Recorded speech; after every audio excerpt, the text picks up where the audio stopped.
What's up, y'all? Welcome back to the Onyx Report. Yeah, hope everybody's good out there. All right. Anyway, Onyx Report is where we as black male justice advocates uplift black men and boys using critical analysis. So I hope y'all are with it. It is a beautiful Wednesday, but y'all can tell I am still not quite back on my groove, so I'm a little late, and I appreciate y'all's patience. We are broadcasting today on innerlightradio.com, Facebook, LinkedIn, YouTube, Twitch, and Twitter. So forgive the lateness. I also am shadow banned again because I haven't been consistently putting up videos.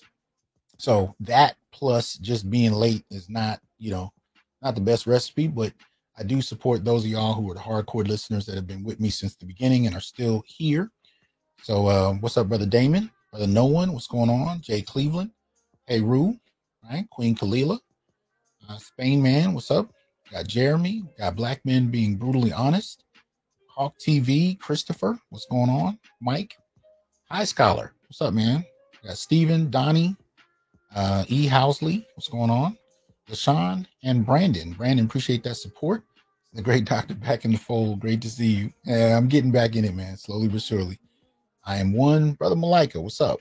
I got Perry, Golden Child, Muada, always good to see you. Dapper Dons, see y'all in there. Phil, right? So I hope everybody's good. We're trying to get it back together, and you can see we got some interesting topics to talk about. So now, a lot of the time, there may be a topic that I'm considering, but then I'll mess around and be having a conversation with my boy. The next thing I know, a couple of hours have passed, and I'm like, look, man, just come up here and talk about this with me. We talk about it anyway. So I'm going to bring him in a quick second. Like, share, subscribe, join, and donate. Support the channel if you will, so you can keep getting this independent black male thought that we have to be the ones to finance because we can't depend on anybody else to do it. So y'all know the deal. So you can super chat it through YouTube, Patreon, Cash App, PayPal, Venmo, and support the channel that way. So we can keep it going. You know what I mean? That's what we're trying to do. So got Andre, Brandon in here, Growth Talk Podcast, Aaron, right? So we getting it in. But Dar, what's up? Y'all know my boy, got to bring him in. Since we having this conversation, we were having it anyway. Shout out to BGSM Moore. What's up, man? You there? Boom down. Okay, what's up, Doc? Hey, man. I was telling us a lot of my shows start with me and you on the phone. I'm like, you know what? I told her I knew you were gonna do this, Doc. I knew you were gonna do this. And the conversation get good anyway, and it's like, damn it, man, look, let's just continue this online shit. So shout out to all of those watching. Make sure you support the show. I don't really want to be in the habit of continuing to remind people. I want to dive right in, but I get it. It's the space we're in. So you guys can remember to support. I'll tone down the number of times I got to put up the disclaimers so we can jump in. But so today we're talking about colorism. And shout out to Dardar for that support. Also, wait a minute. Damn it. All right, let's get this thing going. Shout out to Greg for the Cash App. We're talking about colorism, and we're mainly talking about it because as often as I hear it brought up, it's almost never brought up in terms of men. It's brought up with women, black women in particular, so often you would think the two are synonymous, and you would think that somehow throughout the history of enslavement, throughout American history, that black men just really never had to deal with it, right? Now, what do you say to that, BGS, when you see these discussions popping up? They're almost always about women. What do you think this something is about black men? I think black men deal with it better. They kind of they don't take it as personally, and they deal with it better. But colorism is actually, taught by women. It's actually emphasized by the female line, just about every time, no matter where you see it. Because we used to talk about if anybody's ever been around a newborn baby, and the women of the family actually surround a newborn baby that's like maybe less than a week old. They always check the hair, the eyes, and the cuticles. Okay, what color eyes is going to have, what grade of hair do they think the kid's going to have, and what color do they think the kid's going to be ultimately. Whereas men come in, okay, count the fingers, count the toes. Is it reasonably alert? It's healthy, cool. That's all they worry about. Reasonably alert. Yeah. You just want to make sure that the kid doesn't have any kind of neurological problems, right? So you say, is this a healthy kid? Does it have? Is there any deformities that I got to worry about? If the kid is normal, 10 toes, 10 fingers, and alert, okay, they're good. A man is good. I understand. I just wasn't ready for you to say it like that. I'm pragmatic, so yeah. Is the kid? Can he see me? Is he alert? Is he alert? Yeah. But we hear this discussion come up so often, and one of the ways I wanted to really kind of talk about this is in terms of some of the subjects we always talk about on this channel, and in Black Male Studies. We talk about misandry. We talk about anti-black misandry, and it's a very specific hatred, but more than a hatred for men, which we could talk about very generally. There is a very distinct hatred for black men. Not only in the larger society, there's a hatred for black men that you don't see with other groups in the same kind of way. Closest group you might have is Native American men, especially based on what time period you're looking at. But there's also a very distinct type of anti-black misandry within the black community. There's there's an intense disdain and hatred for black men that I argue is so baked into African American culture that most people don't see it as a hatred toward men. They just see it as everyday operation. I think it plays in the background. Kevin Samuels used to call it the low boiling contempt, but it is a constant that remains bubbling on the stove, if you will, at all times. Right. It does. And it bleeds out. And it doesn't take much. I mean, this is one of the things, referencing Kevin again, what I noticed, after a while is he would, kind of poke at women he was talking to until it came up. Right. And it was almost a feral kind of rage that it is.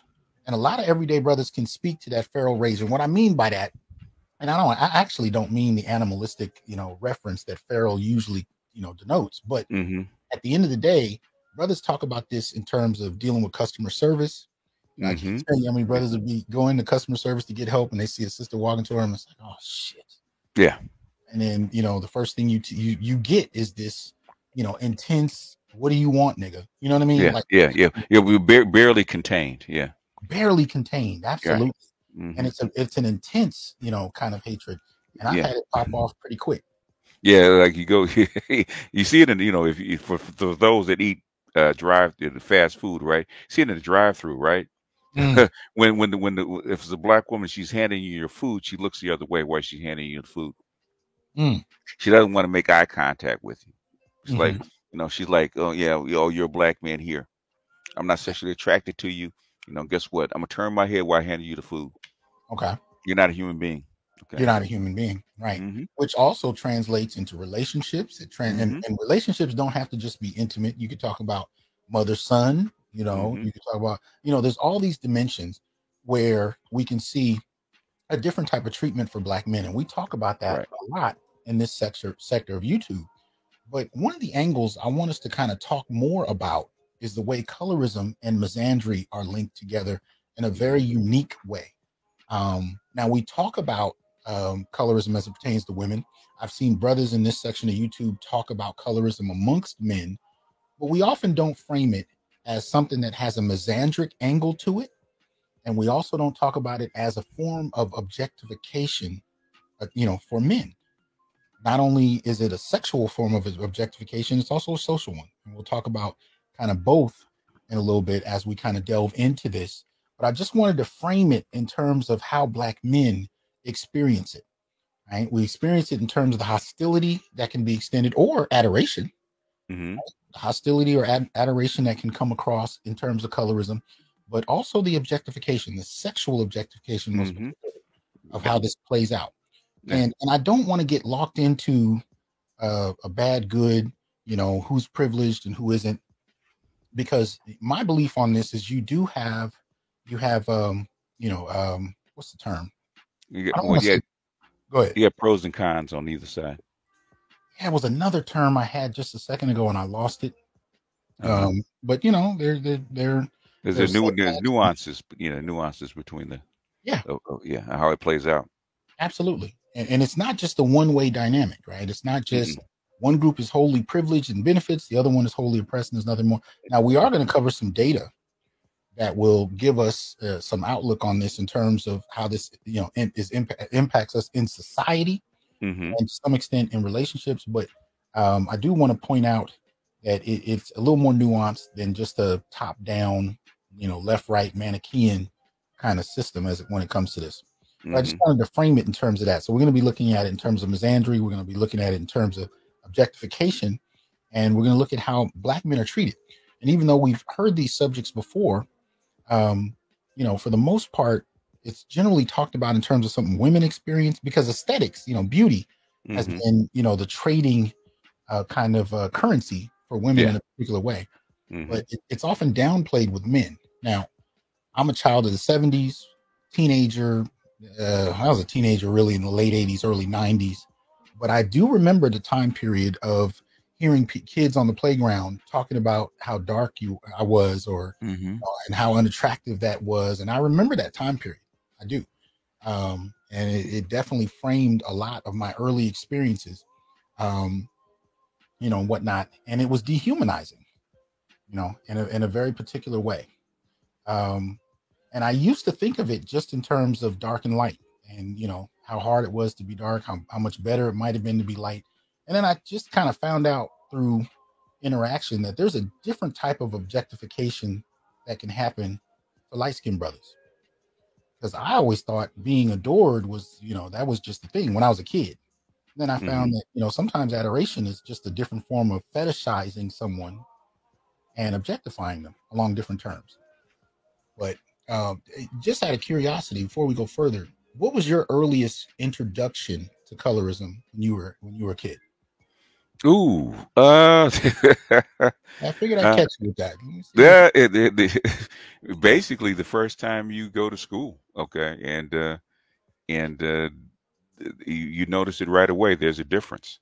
Mhm, That if you're darker, there's a how can I say hierarchy. The mhm, lighter skinned boys with better hair and lighter eyes, they're going to get picked first, and the women are going to swoon over them.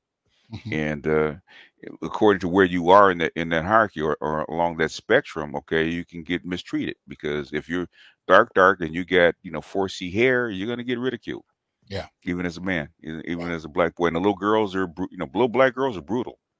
because Oh, they listen to their mother. They're brutal. ooh.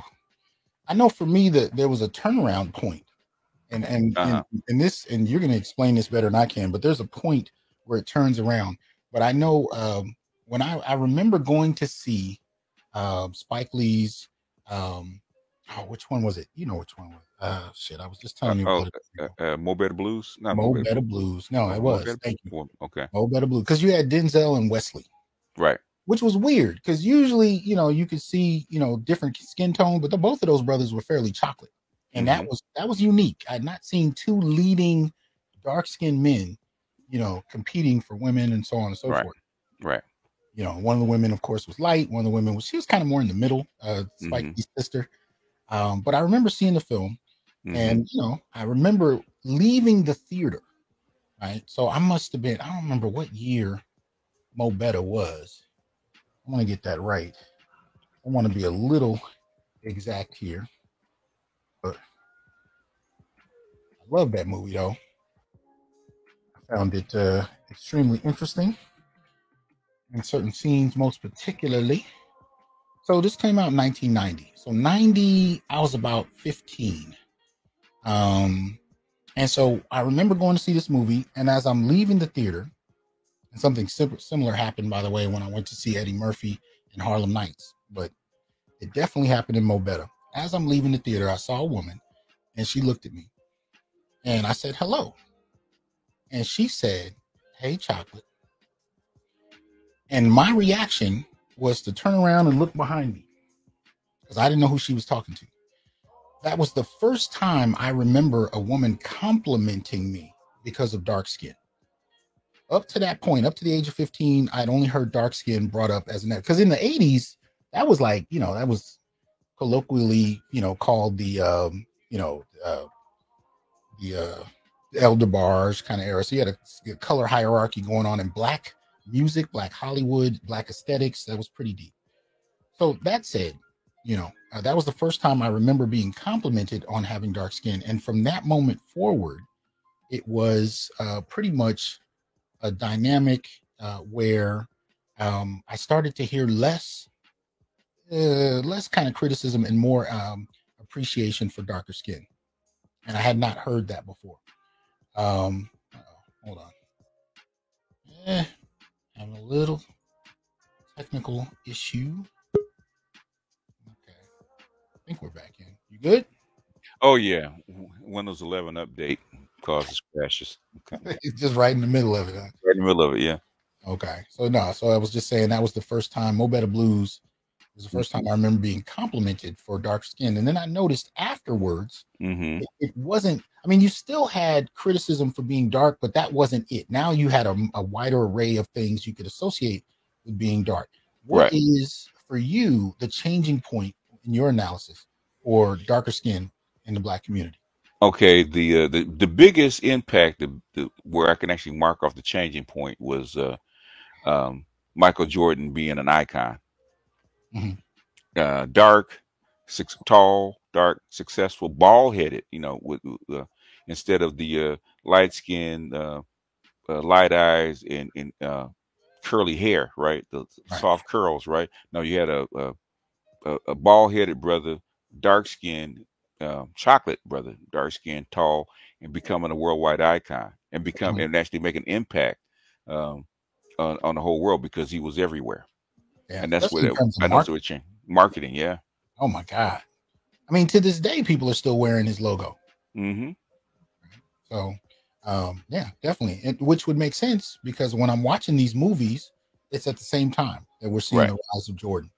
Rise of Jordan. Because, Yep. He, you know, he he he changed the way they looked at dark skinned men right. because he was the exact opposite over Mhm. of everybody else. Absolutely. Hmm. Absolutely. And it changed the dynamic in that sense. Now, what I want to share with you guys is some data around how some of this affects us in society. And I haven't even had a chance to show much of this to BGS yet. So I'm going to get fresh kind of you know response for him as well. So this is Dr. William Darity. Hmm. Some of you may be more familiar with his work earlier on with ADOS, but unless some of this information has changed, and I didn't check, I don't know if he's still at Duke, I believe so. The I Department of think he is. Economics, Yeah. University of North Carolina at Chapel Hill, and the Department of Public Policy Studies, Duke University.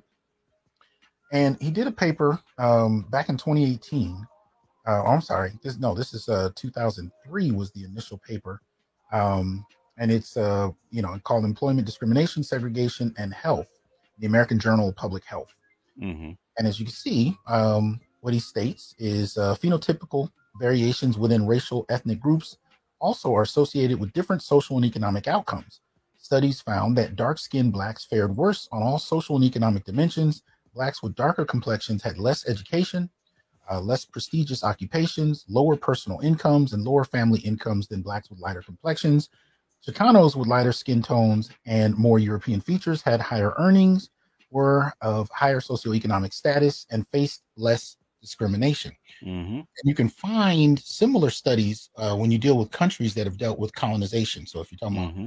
about, Brazil, India, you can India. find color hierarchies still in place, Mm-hmm. even down to who has more wealth in the society. Mm-hmm. Right. Especially Brazil and India. So you can see these kind of dynamics here. So that's Darity. The one I really found interesting, and this was one that I was sent. You can actually find on a web page. Okay, now see if I can just shorten it up a little bit so I can make it visible on screen. Bear with me. Let's see. So colorism and police killings of black men. Right. So this is actually a study being done by Dr. David Ponton III and Dr. Elizabeth Corver Glenn. So just real quick, Ponton you can find at School of Interdisciplinary Global Studies, University of South Florida. There you go, right there, assistant professor, and SIG's undergraduate director. Right.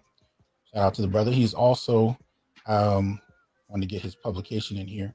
So he has selected publications here. You can see an Afro-pessimist, anti-disciplinary rejoinder to history, its human and its anti-blackness. Right, so you can see some of his work there. If you're interested in looking forward, I'll try and include the link in the description. Right, but he's currently working on a project entitled "Colorism and Police Killings of Black Men," and this is the one he's doing with Elizabeth Corver Glenn. Elizabeth Corver Glenn, you can find right there on LinkedIn, author of a book called "Race." Here we go. So she's also assistant professor. Where to go? Yeah, Race Brokers, Housing Market and Segregation in 21st Century Urban America, Oxford University Press. And you can find her at Washington University in St. Louis, right? Prestigious, yeah. So this is the study they did. Let's see here. And I'm not, let me see, wait a minute. Am I? Right. So in this, if we look at the summary, you want to kind of go through that a little bit? Okay. Using the Mapping Police Violence Data Set, the 2010 U.S. Census and the 2019 American Community Survey, our research team documented 153 police killings of black men between late January 2020 and early October 2020, during COVID. Though existing research has repeatedly documented the prevalence of colorism across life-defining social and political institutions in the United States, because of significant challenges in data collection and methodology, there is almost no literature regarding the predictability, more fatal treatment of darker skinned black Americans relative to their lighter skinned counterparts. Yeah, I don't think they marked down what skin color the person is. Probably have to look at the picture. Yeah. Probably, yeah. We find that by far the victims of police killings in our sample were darker skinned. Additionally, when placed in the context of both the situation of their interactions with the police and the demographic factors of the tracts and counties in which they were killed, darker skinned black Americans were more often erroneously accused of wielding weapons. Yeah. That's you and Dr. Curry have talked about this. This is historical. Mm-hmm. This historical trope. And about the darker the darker the color, the more aggressive the beast is. Yeah. Oh, and we And do have to differentiate. Sometimes there's overlap, sometimes there's hmm contradiction, but there's a difference in how this colorism is perceived from within hmm the community and hmm how it's perceived from the larger outside community. So the studies we're looking at have a lot more to do with how the outside larger community perceives right, the community in right. regards to colorism. And then we're going to talk a little bit about how that works intra-racially. hmm But again, Yeah, the focus is they, on men. they've But done even on YouTube they've done studies. Uh, Say a white guy or even a lighter skinned guy actually monkeying with a car, and people are walking by and nobody's calling the police, but the big dark skinned guy starts doing the same thing within like uh 90 seconds. You have four police cars and he's pinned up against up against a wall. mm, um, okay, so they say in this particular study they define hmm colorism, which I'll go through in a hmm minute. Review existing literature on colorism, its manifestation in income and employment disparities, social interactions, and the criminal hmm legal system. Then they present the findings of their present study, which has to do, I think, mostly with police homicide, and then gesture toward complications made apparent in our study that are worthy of further empirical and theoretical exploration. hmm And so they start here with this chart, and the hmm website is kind of a little jerky, so it doesn't, it's not as smooth. But here you can at least hopefully see the chart. Can you guys see Yeah. that? Put a one if you can see it. Yeah, let me know because I'm trying to get the sizing right, and sight is a little difficult. Yeah, they can see the chart. Chart's pretty clear. Okay, all right. So it's this frequency of light to dark complexion ratings, and you can go there through there and look at the chart itself. But underneath it, it says of the 153 killings we documented, we were able to hmm find at least one photograph for 133 subjects. That's really what a lot of this is based on. It's based on those they could find photographs for, of course. hmm These photographs were rated independently by two different researchers. Blind intercoder reliability 88%, approximately 82% of the black male victims of police killings in our sample were medium to dark skin. Mm. Yeah. This is what we're looking at as a starting place. So let me try and move down. So they begin to talk about colorism. But in terms of their definition, I think we can start here.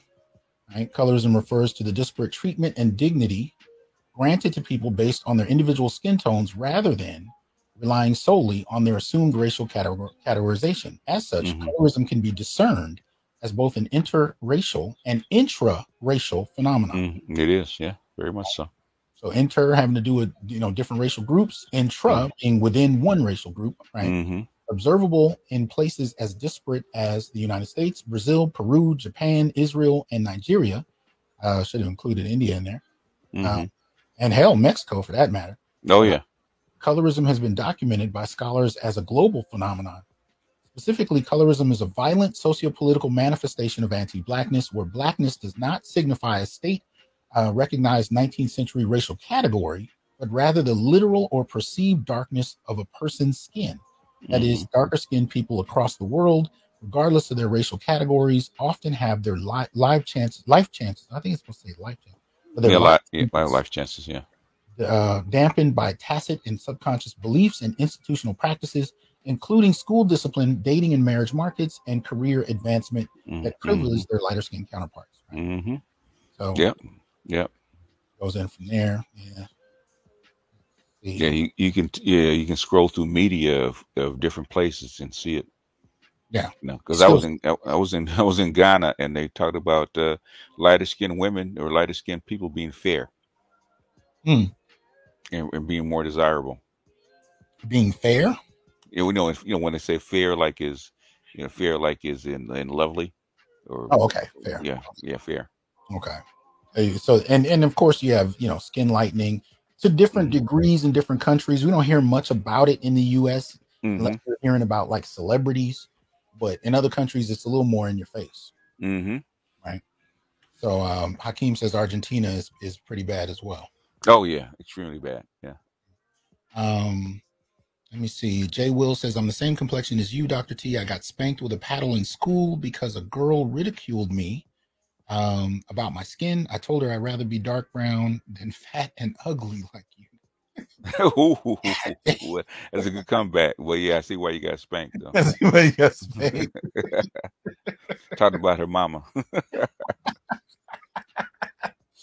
Oh my goodness. Yeah, that'll get it, boy. Yeah, You know yeah, what? That's the spanking I'd have to take. Damn. yeah. I think he took it with like a badge of courage. Yeah. Well done. Well done. Oh shit, we got Black Guru in the house. What's going on, brother? Got Nim in here. We got Christopher. What's up, fellas? Abuki, what's going on? By the way, Abuki, I'm gonna watch that movie you sent me. That was tight. So anyway, so the second part here, colorism, employment, and income, right? Black Americans often endure unemployment rates double that of white Americans. Darker skinned Black Americans fare even worse. As researchers have found that skin color is a more consequential predictor of occupation and income than such background characteristics as parents' socioeconomic status. Damn. Economic advantages enjoyed by lighter-skinned Black Americans appears to be a consequence of both the social and economic privileges passed down by their lighter ancestors and the light-skinned are directly advantaged by their appearance. All right, for researchers in the 70s, these differences appear to be somewhat mediated by the completion of college education, the completion, college education, where the disparities in unemployment between lighter and darker skinned Black Americans seem to dissipate. However, for job seekers with only a high school diploma, skin color operates as a selection mechanism in favor of the employment and attainment of white collar status for lighter skinned individuals. Any thoughts about that? Oh yeah, the lighter skinned individuals are always seen as a buffer group, as a buffer class. And historically, the mulattoes or the lighter skinned people, the offspring of the slave master, were seen as a buffer class. So they got hired first. They were put in positions over the darker skinned people.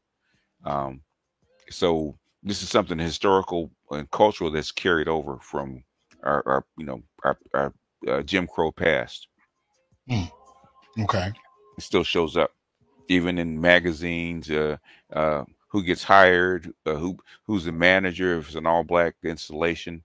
You see it all the time. We got Charles in here, and he says, I lived in the Arab world of Egypt and Morocco. He says the Arab women were more willing to accept them since they're light skin, fair skin. Okay. I have not visited Middle East, so you know.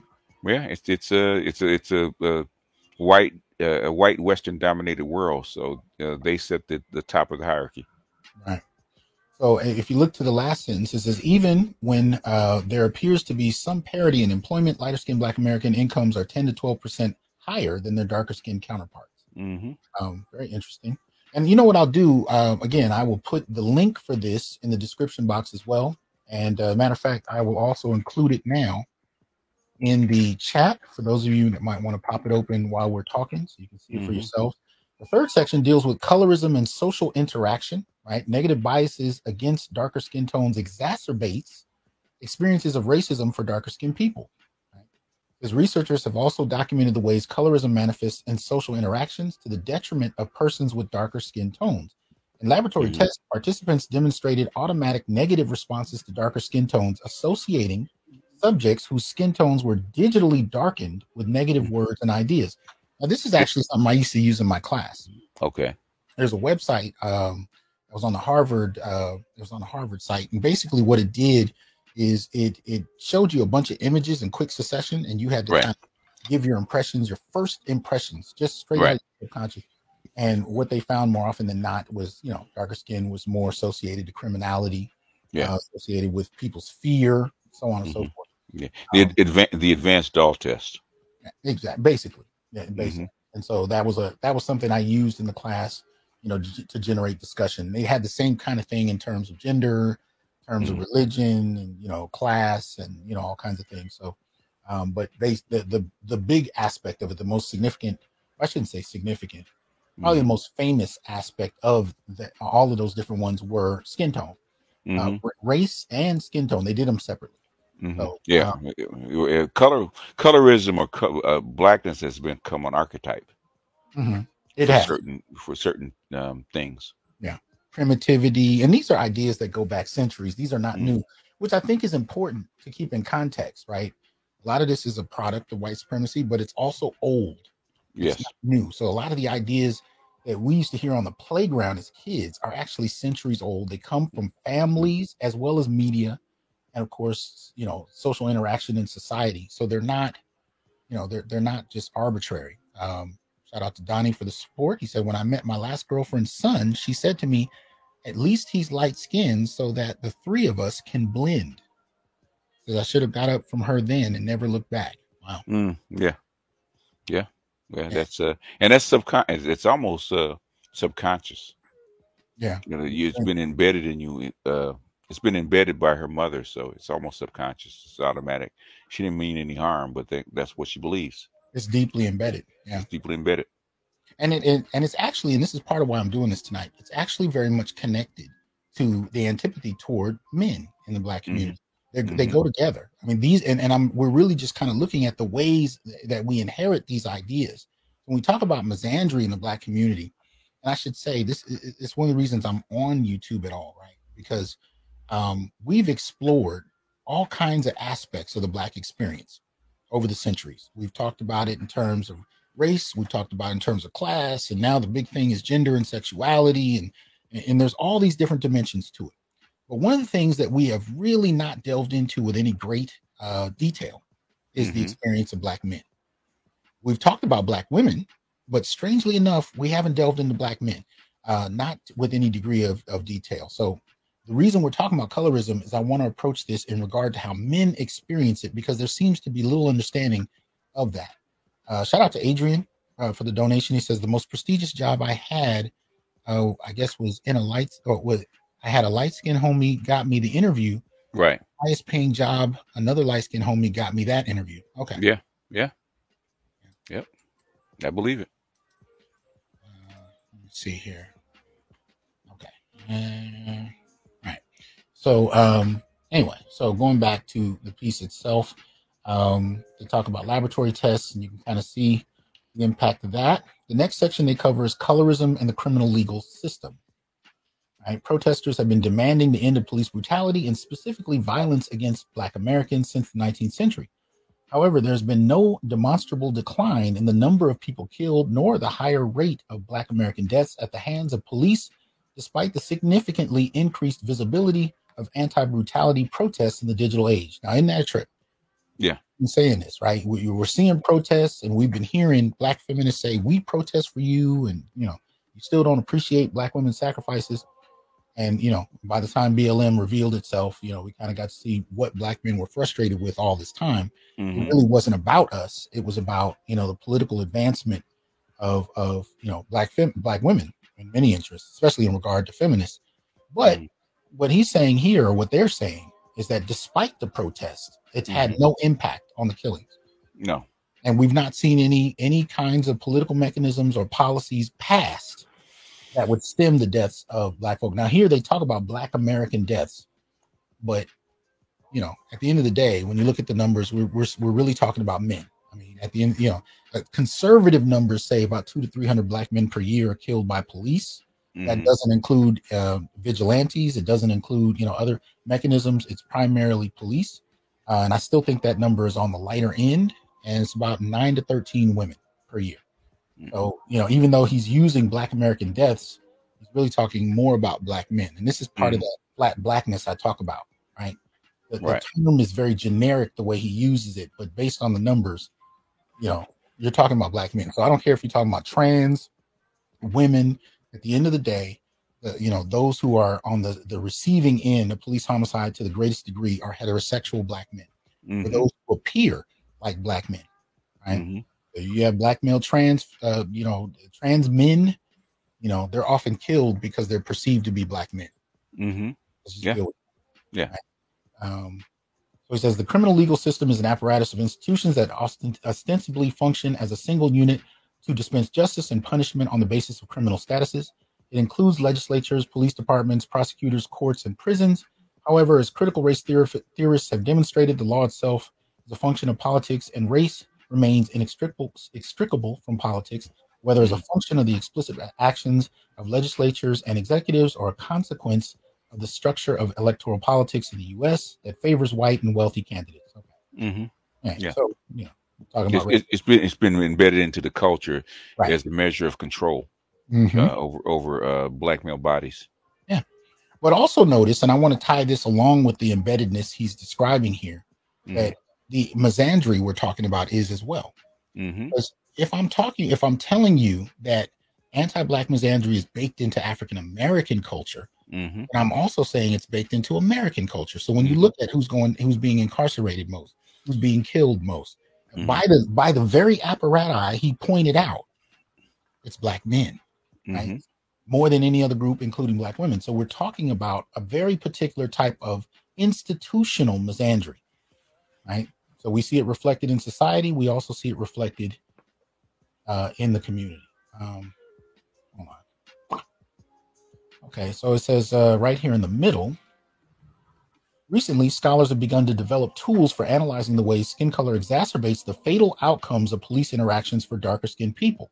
In 2017, Jandel Crutchfield, Amy Fisher, and Sarah Webb found that on a scale of 1 lightest to 10 darkest, 80% of their sample of black victims of police killings between January 2015 and mid-July 2016 had darker tones of 5 or higher. As police violence and colorism research repeatedly reports, anti-black and anti-dark discrimination manifests in gendered terms, whereas about 38% of black female victims of police killings had lighter skin tones. Only 10% of black men who were killed by police had lighter skin tones. What do you think about that? Well, what do you think about that? It is, it's consistent. Okay, you can't, like I said, you can't make this up. Can't make this stuff up. It's so consistent with our lived experience. When we see the numbers, nobody's surprised. But it might be a little reversed in a strange kind of way when you talk about rape, especially in the black community. Because if you look at the data on female victims, mixed race women, and they don't classify it formally by skin tone. They classify in terms of race. Like, so you have black, white, Asian, native, but they tell you that mixed race women actually have the absolute. I mean, there's the other groups of women, according to the last time I looked at the data, were nowhere in comparison to mixed race women in terms of experiences of rape. So really? Okay. Yeah, and some of the data on that, but I need to see some of the current data to see if that still holds up. As of a number of years ago, mixed race women were astronomical in comparison in terms of experiencing rape. So you can, so in terms of rape and death and gender, there might be some interesting parallels and opposites that we can examine. But this is basically breaking down how we can see, in terms of gender, you have nearly 40%, which isn't too far from 50, right? So we're talking about 12% percentage points away from it being half and half. Lighter skinned women are receiving, are being victimized by police killings, almost at a rate of half and half. So, talking 40 to 60% ratio. Whereas the black community, amongst black men, I should say, excuse me, it's more of a, 90%. The darker skinned male is the threat, is a perceived threat. Is the perceived threat. Absolutely. Absolutely. So that's kind of what we're looking at. Neuroscientists measuring the electrical activity in the brains of their subjects found that unarmed blacks were not differentiated from armed blacks and whites. God damn. I think that should be read again. That was deep. Neuroscientists measuring the electrical activity in the brains of their subjects found that unarmed blacks were not differentiated from armed blacks and whites. Yeah. So you're perceived as being armed simply because you're black, right? Yeah, because it's like showing a dangerous animal to somebody, right? Right. That's, or say like a snake, right? Most people, even no matter what the snake is, whether it's poisonous or not, right? If for most people, you throw a snake at them, they're going to freak out because it's perceived as dangerous. Okay. Right. So it doesn't matter whether it is or not. Same thing with the embedded archetype of black men. Okay, they're perceived as dangerous. They have been for 300 years. Right. And that's been the going propaganda about black men in particular. So they get to the present study, right? And let's see what part of this. So while literatures on racism, colorism, and police violence are robust, little work has attended to the ways darker skinned individuals may suffer police violence as a group with more severity and in higher quantities than their lighter skinned counterparts. It says Crutchfield, Fisher's, and Webb's work provides a valuable model for addressing this gap. However, their sample of 68 victims only includes those who were unarmed at the time police officers killed them. Additionally, they found that 76% of the victims were killed in urban areas and only about 9% were killed in suburbs. However, recent analyses suggest that the rates of police killings in suburbs and rural areas are under-recognized and sometimes misclassified as urban. Mm. It continues from there.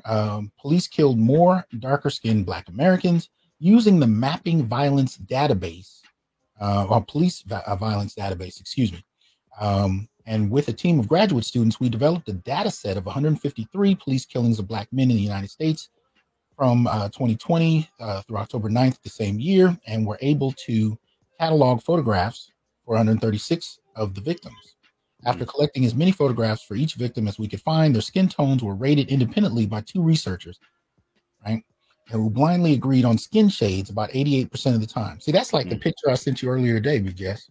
Right. You know, you have to get multiple pictures of someone just to make sure you have an understanding of what their skin tone actually is. But the victims documented in the database were most often dark skinned with an average skin tone of 8.5 on a 12-point scale based on the L'Oreal skin tone grid. None of the victims' tones were rated with very light skin. That is, all victims had a skin tone of 4 or higher. And you can see there how they broke that down. Right? So middle to dark seems to be the range. Dr. CD2 says, we can't wait to listen to this. Just finished a long day, but I'll stay disciplined and work out and listen later. All right. I appreciate the support. Yeah, appreciate it. All right. Police incorrectly assessed the threat level of darkest skinned Black Americans. While it was unsurprising to find that in our sample, police killed darker skinned Black people in far greater numbers than lighter skinned Black people, we were also concerned with the context in which these killings occurred. When the only discernible legal infraction in the interaction was resisting arrest, darker skinned Black Americans were killed in higher numbers and rates than lighter skinned counterparts. And media stories were more likely to erroneously or at least unethically report darker skinned victims as armed without evidence corroborating it outside of initial police statements. That is, the stereotype of dark skin as an indicator of danger manifests in the more excessive force used against darker skinned people, as well as inaccurate assessments of their unarmed status. Right. Shit. Yeah. Shout out to Ghetto User for the support. Appreciate that. Any thoughts about that? How this stuff all came about, you have to go back to before this country became a country, and the slaves used to switch sides, and in wars. So armed or supposedly armed Black people, Black men, Black men were always considered dangerous. So they have been logged as dangerous. They're assumed dangerous, well before this country was a country. And so this kind of archetype has been embedded into the culture, embedded to the psyche of people. So little things like if you're walking on the street and everybody's seen this, especially non-Black people, right? Non-Black women. If they see a tall, dark-skinned dude, they're gonna start clutching their purses. Okay, or if they're driving and they're alongside you, you can hear everybody's heard this, the locks on the door click, on the car door click. Okay, because you're assumed dangerous. Right. But that's subconscious because that archetype, just like the snake or the lion or the bear or some kind of predator, right, shows up, it affects your brain. Because the danger sign flashes in people's minds, and that's what happens. So it doesn't matter whether the Black person is even looking at you. If he's big enough and he's dark enough, that's you're assumed dangerous. And cops respond to that, because the cops get, that's like dark skinned guys get tagged for being resisting arrest. Look at Eric Garner, because he's a big dark man. Right. And when you look at this list, victim skin complexion, you can Mm-hmm. see the breakdown of the different types of, quote unquote crimes: resisting only, crime in progress, alleged armed. You can see the list, and Mm-hmm. they break up the skin shades by 2 to 3 point range, or 3 point range, 4 to 6 on the left, yeah, Mm-hmm. 7 to 9 in the middle, 10 to 12 on the right. Mm-hmm. And you could see, fairly high numbers. The two highest, at least that pop out to me, are confirmed arm, and that's shade 7 to 9, right? So that's so right in here. Oh, Mm-hmm. did not mean to do that. I got this thing is hyperlinked. All right, and then the second highest column comes right in here in terms of, or the next one that's as high or higher. This one's actually higher. Alleged armed. So Mm-hmm. in other words, there was a greater percentage of those considered allegedly armed that were Mm-hmm. shades 10 to 12, and then there were that were confirmed armed, shades 7 to 9. That's interesting. That's interesting. So the highest percentage group considered to be armed, there was no confirmation, and they were dark. Mm-hmm. The next highest group were middle shaded, and they were confirmed to be dark. So the perception Mm-hmm. actually seems to exceed the reality in terms of who's designated to have been armed, and what that meant. Um, okay. Okay. Spatial and temporal distribution of police killings do not correlate with the skin color of their victims in any consistent way. By integrating our collected data with the U.S. Census data, including the 2010 census and the 2019 American Community Survey, we thought we might find some spatial explanations for the different quantities of police killings. However, we found no consistent correlations, suggesting that the most salient factors in an officer's decision to use fatal force are not predicted by neighborhood type or municipality size, though we hypothesized that hours with less sunlight might moderate perceptions of skin tone. Time of day also appeared inconsequential when comparing the numbers of the lighter versus darker skinned deceased. Mm-hmm. Damn. Eliminating variables. Yeah. Yeah, that's pretty thorough. So that's interesting. So basically, didn't matter what type of neighborhood you were in, the data Mm-hmm. holds consistent. Right. Let me see. Scroll down to the next area. All right, area for future empirical and theoretical study. Darker skinned Black men appear to be at greater risk in high poverty census tracts. In the 97 tracts where the family poverty level was less than 30%, Mm-hmm. percent at which many social scientists start to classify tracts as high poverty, we were able to find photographs and assign a complexion score for 85 victims. The total added complexion score was 731, resulting in an average complexion score of 8.6 of victims killed in moderate to low poverty tracts. In the 25 cases where we have complexion data and tracts had family poverty rates higher than 30%, the total added complexion score was 212, resulting Wow. in an average complexion score of 8.48 Mm-hmm. of victims killed in high poverty tracts. The Black men killed in very low poverty tracts had, on average, darker skin tone than those killed in high poverty tracts. Mm-hmm. Whether this pattern would hold true for a larger sample size and its significance may be explored by future research. Okay. Any thoughts about that? Yeah. It makes sense, especially in lower poverty areas where it's more upscale. Mhm. You don't fit in, so Mm. you're much more scrutinized. Uh, I'm not going to read through this section, but it remains difficult to ascertain the circumstances of a police killing due to fraught nature of the archive. Mm-hmm. Go through and see that. That's actually the end of it there. Okay. Yeah. So now I wanted to present this as well as the William Darity data to show some of the research dealing with skin color in the Black community, right? Just to kind of give it some frame. But as we talk about this, and kind of focus on it intra-racially, one of the things I wanted to look at is how this kind of plays out in terms of objectification, the objectification of Black men in regard to color, and then the sexual, objectification of Black men. So first and foremost, the general narrative, and this is something I talk to my students about when we deal with colorism, is that when you there are benefits and drawbacks to light and dark in Mm-hmm. social interactions, right? And when we deal with it in terms of men, one of the things we find is that dark skinned men are generally And this is all stereotype. This is not about something that encompasses every individual. It's not going to. I'm going to tell you straight out. This is all stereotype. But the stereotype is that dark skinned men are considered more hyper masculine. Mm-hmm. And sometimes you hear the term authentically black. Mm-hmm. And then lighter skinned men are considered more intelligent and more Mm-hmm. traditionally handsome. Right. So Mm-hmm. those are considered some of the benefits. Some of the drawbacks are that darker skinned men are considered more criminalistic and violent. Mm-hmm. Lighter skinned men are considered less masculine. And, so you have this idea that they're less black, less masculine. These are stereotypes. Right. In terms of the sexualized kind of skin color objectification, right? So we're talking about how black men are fetishized and stereotyped by skin color, right? When you deal with dark skinned men, dark skin is often seen as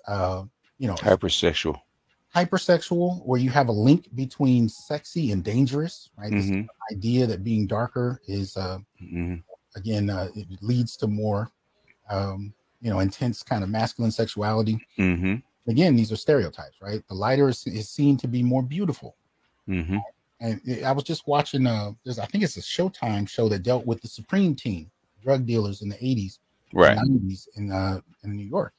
And one of the things they talked about was, how the three leading men, or at least three at a certain point in time, were light skinned with green eyes, and how that kind of, how the women responded to them in a certain kind of way.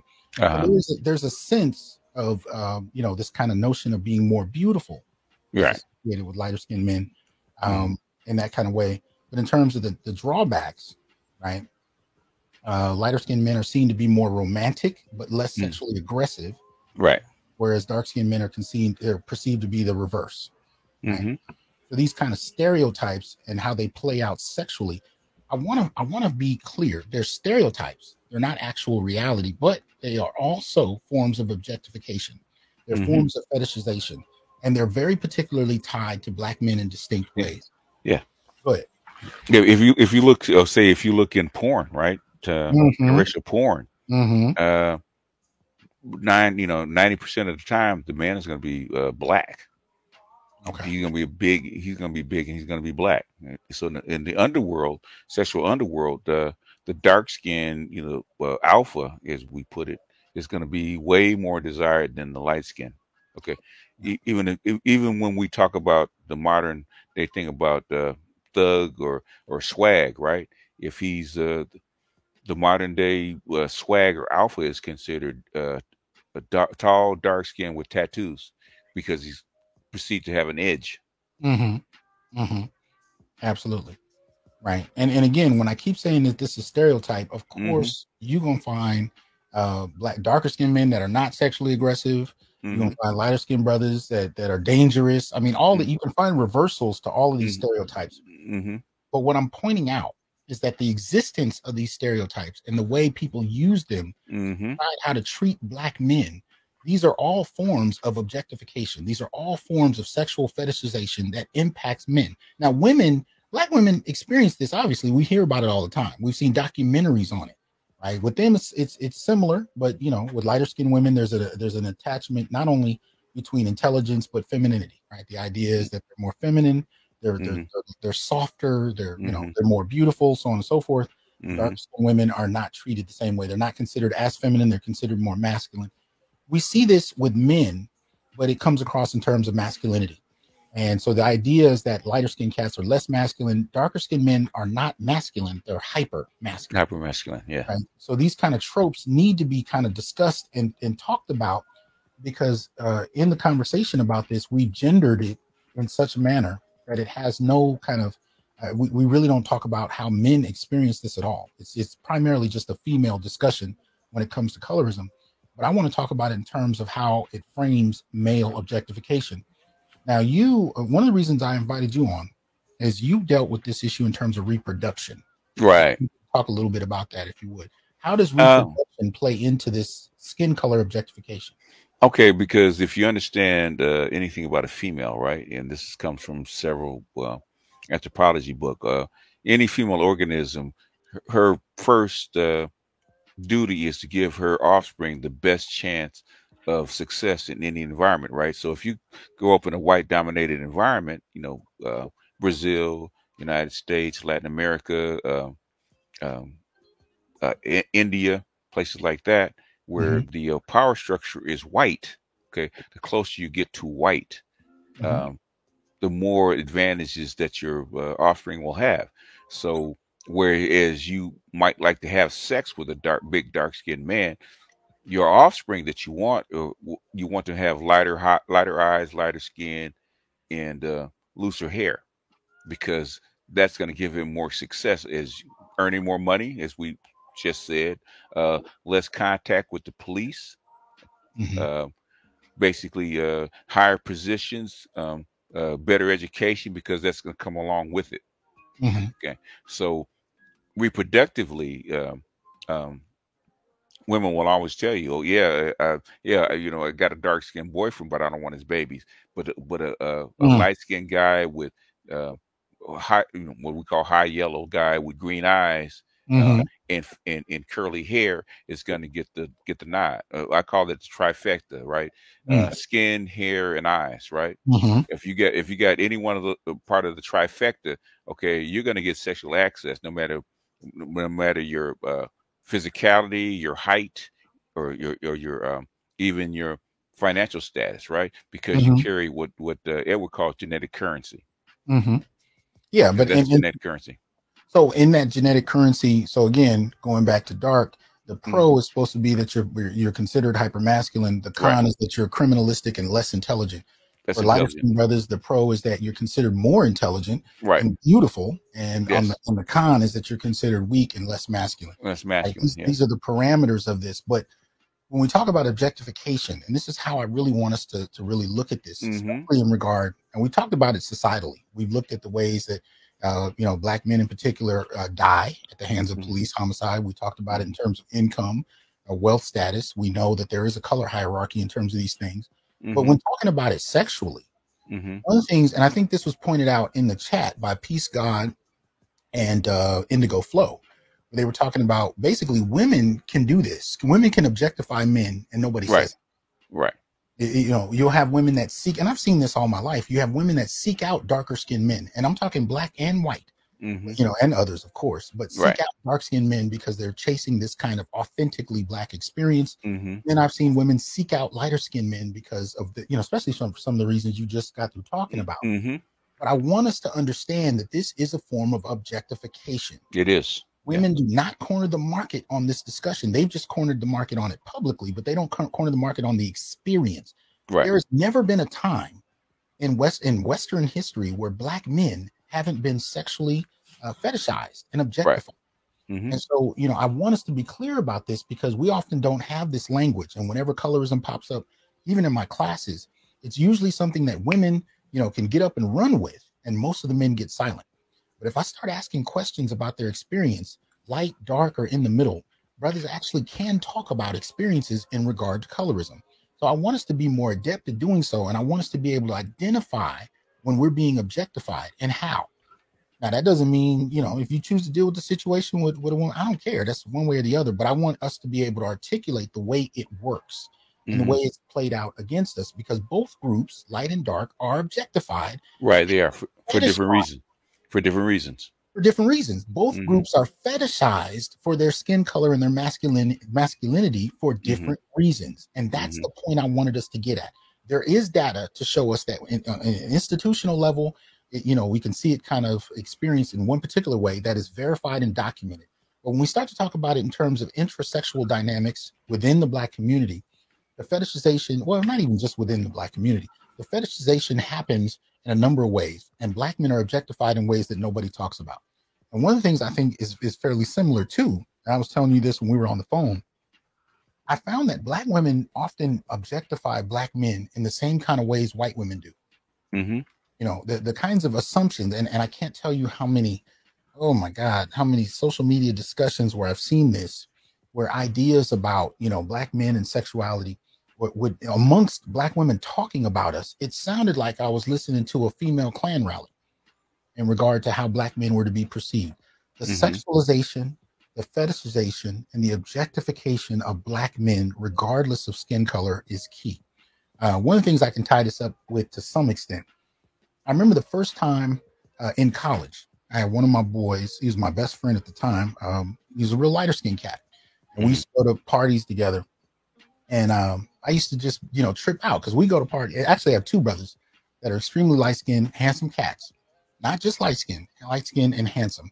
And I have seen women drop their jaws when these brother walks in the room. Right. Brothers walk in the room. I've seen one woman. I remember going to a grocery store. I saw her across the street at the grocery store, put her groceries down, run across the street to ask my boy for his number. She left her groceries in front of the grocery store. Okay. My other boy going to parties, women would fall all over him. And I used to joke with him about it, because I had to put in game, man. I had to put in work. One thing he told me that I had never heard before. He said, yeah. He said, these women approach me, but they really don't give a damn about me. No. I said, what are you talking about? He said, they don't care about me. He said, they care about how I look and they care about what that means to them, but they don't give a damn about me. And what I didn't know at the time, because I didn't have that language, is he was basically describing one of the ways that he was objectified. And we hear lighter skinned women talk about this, but they're kind of drowned out by darker skinned women who kind of have more impact in the colorism discourse. But the idea is that being, adored, right? So, experiencing a degree of adoration is still a form of objectification. You're not dealing with the person in front of you. You're dealing with your ideas about light-skinnedness and masculinity and so on and so forth as it's attributed to light-skinned brothers. So that being said, we need to be more adept at identifying the ways that Black men experience sexual objectification. And in terms of colorism, I want us to kind of be able to articulate that, because it's actually just as pernicious and difficult as it has been for women, except that men don't rely as much, or at least historically we haven't, on aesthetics as our primary currency. Right. There's other things. We have other things that we have a broader spectrum of things that women are actually attracted to as men are. So men tend to be more visual, and we beauty plays a serious role with us. But with women, beauty is a serious factor. You can compensate for it with other things. You can go out and be ambitious. You can make money. You can do all kinds of things. Right. I don't care what nobody says. I'm not jumping over people to get to Oprah. I'm not doing it. Even with $1 billion, huh? Even with $1 billion, it ain't happening. Right? Whereas if you're an unattractive brother with $1 billion, oh yeah, you got a line. Yeah, you ain't gonna have as many problems. Yeah. So but your thoughts on objectification and what Black men experience, especially in terms of colorism. What do you think? It's rooted in two things, right? Genetics and class. Okay.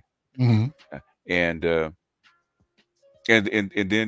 the other thing, as far as the sexual underworld, which is what Black men experience, darker skinned men experience, is an archetype. Okay, but the as far as mating, okay, it's rooted in class. It's really doing in genetics and class. What am I giving to my offspring? Okay, and I've seen it too many times where my grandson, he experienced, because his hair is curly like his mom's, right? So when his hair is out and curly, okay, you can see the little girls, touching it and feeling it, because what they're thinking is, I can give that hair to my child, to my offspring. So women speak. I've said this before. Women look at men in parts, okay, and there's two components, right? My sexual pleasure, but also the parts of that man I can actually give to my offspring. Legs, height. That's where height comes in. Height, skin color, eye color. Okay, what advantages is that going to bring in the market that I can give to my offspring? So that's where it comes. It's rooted in something more primal. And then you layered on top of that the archetypes and the socialization. Like it was different when Michael Jordan came into the league, right? Before now the archetypes changed, the celebration changes. So now dark skinned men that were actually pinned to the underworld as brutes or bucks. Okay, now they were looked at a little bit differently. Okay, now there's some kind of cachet or some kind of advantage if you're dark skinned in the world, because Michael Jordan is an icon. So my kid could be dark skinned, tall, and shave his head like Michael Jordan and get the same advantages. So that's women look at sexual access or sexual genetics the same way. Okay, Mm. how is the world going to look at my child? Mm. Mm. So it's Yeah. very much affected by the environment. Okay, I'm gonna let some folks come up. I want to keep it to about an hour, so I'm just letting y'all know. But give us your thoughts about this, and remember the key themes to this, at least in terms of where I'd like to go with this discussion, is the way in which Black men experience sexual objectification based on skin color, right? Which we might also call misandric colorism, right? I want to keep the discussion on that. I don't want to get into the whole question of who has it, better or worse per se, because as we talked about a little bit ago, all Black men in terms of skin color are objectified, but just for different reasons. For different reasons, yeah. The way BGS laid it out, Black men are judged in parts. Women look at men in parts is key, so I want us to keep to that and kind of go from there. So the link is in the chat. You're welcome to come up. Yeah, my daughter would. We were talking about whose nose she got from whom. So, my son, I remember. Matter of fact, both of us had the same experience. I was light skinned when I was, born for the first few years. Okay. My son was as well, but as he got darker, one of the things I noticed is he didn't get complimented as much for having fair skin. Right. But by the time he shot up in height, that became the dominant discussion. Okay. So now, he's got to be like 6'10". Might even be, I haven't measured him in over a year. He might be 6'10" and a half by now. But anyway, that became the discussion. And so now you hear, even family members talk about how handsome he is and how tall. And those two things go together. So the two things go together, yeah, because height is a genetic factor. Yeah. And a rarity of somebody that tall. Yeah. Mm-hmm. Oh yeah. Yeah. But you can definitely see how it's received. Okay. He's gonna come back in. He left and came back. But anyway, let's see if this time he's gonna be able to stay in. Who would that be? I don't know. I actually, I picked that picture on purpose, by the way. Hey, what's going on with you, officer? Hey, Doc, how you doing? Commander of Blackline Security. Yeah, I got 3 people, their security clearance and their gun permit. And I'm just like, and I'm waiting for the 19-year-old. He's just got his security clearance, his gun permit, and he's about to get a special police thing. So we're doing wonders, and we're doing God's work. But to the subject, I've been objectified. It felt. It's funny because it's like a one-way street where women can objectify and talk about how you look, but if you eye goggle them, you're being offensive. Right. And it's like, I remember I was with my son and one of the wrestlers who lived with me. And I'm in the market reading a magazine. We're at the register waiting for the groceries to come, to get rung up. And he's like, Coach, them 2 ladies are like basically drooling over you. And I told him, hey, it's just Tuesday, kid. and it's like, but yet, if I was to do that to them, they would call me a creep. Right. If you don't look a certain way to females, you're passed by. But yet, I'm not the tallest guy. I'm 5'10". Yeah, but how big are your arms, though? 20. Yeah. 21. And that speaks to the breaking up of men into parts, because you can talk. You'll hear women openly talk about how muscular men are. How big their feet are, penis size, height, and even age, and all of these factors are brought in, and yet nobody wants to talk about colorism in terms of what men experience. But almost all Black men that I've ever met and had this discussion with could tell you stories about how they've been treated on the basis of their skin color. Oh yeah, and you got to realize a lot of that stuff happens to families, especially with grandmothers. Don't let your grandmother be from the South. Good God Almighty, they are the most color-struck individuals God ever laid eyes on. Mm. If you come in there with a light-skinned girlfriend like one of my uncles did, she was elated. Yeah. And you got to realize she's a dark-skinned woman. My mom's dark-skinned. All her kids are dark-skinned, as a matter of fact. Mm-hmm. You know, opposite of, let's say my dad's about a shade or two lighter than darker than Artisan MC, or maybe the same shade. So it's a dynamic of where you're like, okay, it's nice that you like how I look, and trust me, you always got to have the trifecta or the quadfecta, whatever you want to call it. If you're light skinned, you got to have the curly hair, the colored eyes, and the softer looks or the tall or height or something. If you're dark skinned, you got to be muscular, bald, bearded, tough, or whatever.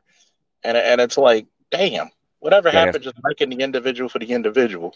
Yeah, it's primal. Very primal. Women go shopping like they go for a pair of shoes. She want a color, a certain size, and a certain fit. And women shop for men like they shop for shoes.